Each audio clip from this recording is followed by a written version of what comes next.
But whoever would be great among you must be your servant, and whoever would be first among you must be slave of all. For even the Son of Man came not to be served, but to serve.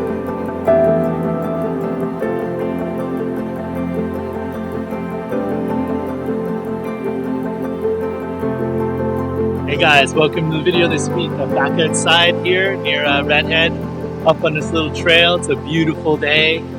And anyways, last week, if you remember, we read in the book of Mark where Jesus was telling the crowds what was about to happen to him as they were walking towards Jerusalem. He told them that he would have to die and suffer a lot of things at the hands of the religious leaders, and that he would rise again. But as we saw, the crowds didn't quite understand this. And even though it was the third time that Jesus had told them that he was going to have to suffer and die, they couldn't get this through their heads as they saw the Messiah as a conquering king. They had forgotten what the prophets had said about the Messiah, that he would be a suffering servant. And even when Jesus told them this, they still couldn't quite understand what was going to happen. Anyways, today, guys, we're going to read how the disciples, amazingly, even after Jesus has told them that he's going to suffer and die, they still don't get it. And we're going to see how they want, in their ambitious desires, to be at Jesus' right and left-hand side, sitting there, ruling with him. They didn't understand what kind of ruler Jesus was going to be. Anyways, guys, before we read this passage today, I want you to think about this one question.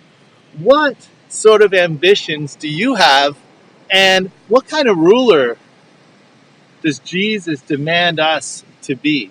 What kind of leader does Jesus want his servants to be? Anyways, guys, we'll start here in the book of Mark. We're going to read from verse 35 to 45, and we're still in chapter 10. And here's what it says.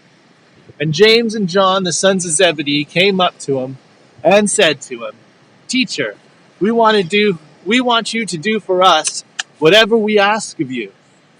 And he said to them, What do you want me to do for you? And they said to him, Grant us to sit at your right hand and at your left hand in your glory. Jesus said to them, You do not know what you are asking. Are you able to drink the cup that I drink, or to be baptized with the baptism with which I am baptized?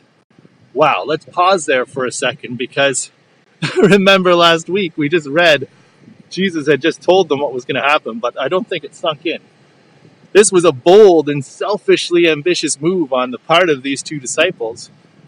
Maybe reading it now we can laugh, but aren't we all eager at times to be first? And we forget that Jesus, in his kingdom, the first are last and the last first. It's as if some of Jesus' teachings just they go in one ear and out the other at times, right? Same for the disciples. But hey, if it happens to them, there's hope for us all, right? And we'll continue here in verse 39. Well, in verse 39, it says, And they said to him, We are able. And Jesus said to them, The cup that I drink, you will drink, and with the baptism with which I am baptized, you will be baptized. But to sit at my right hand or at my left is not mine to grant, but it is for those for whom it has been prepared. So they don't quite get it. Let's pause there, right? They don't quite get the answer they wanted. Jesus tells them that, yes, indeed, you will drink from the cup I drink, by which he means, yes, you are going to suffer and you will die for following me. But that will not get them the place of honor, because that is for God the Father to decide, Jesus says. Anyways, we'll keep reading here in verse 41 as we work our way down the cliff to the beach. Well, it came down a little bit further, and we'll keep reading in verse 41. And when the 10 heard it, they began to be indignant at James and John. Well, hey, it seems that, let's pause, the rest of the disciples are no better than James and John. They wanted the same thing. but they were just a bit slower in asking, right? And they're like indignant that these two guys beat them to the chase, so to speak. But let's keep reading in verse 42. And Jesus called them to him and said to them, "You know that those who are considered rulers of the Gentiles lord it over them, and their great ones exercise authority over them? But it shall not be so among you. But whoever would be great among you must be your servant, and whoever would be first among you must be slave of all. For even the Son of Man came not to be served, but to serve and to give his life as a ransom for many." Wow, right? Jesus explaining to them here. Let's just pause for a minute. Once again, Jesus explains that, hey, his kingdom is not like they see in the world. It's not like the ones of the Gentiles. Jesus had already explained this to them before when they were arguing about who would be first. But like us, like all of us, we tend to forget the things that don't serve our selfish interests. Which brings me to those questions I asked you to consider at the beginning of this video. What are your ambitions? And how are you going to lead in the areas where Jesus has put you?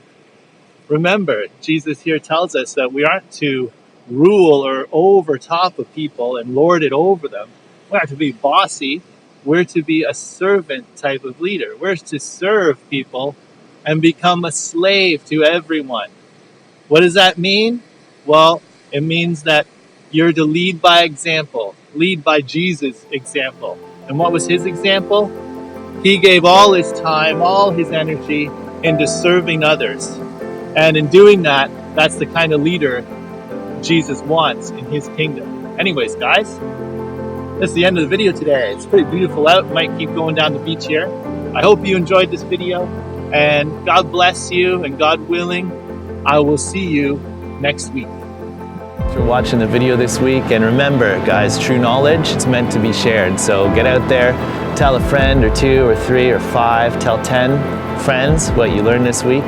And God willing, I will see you next time.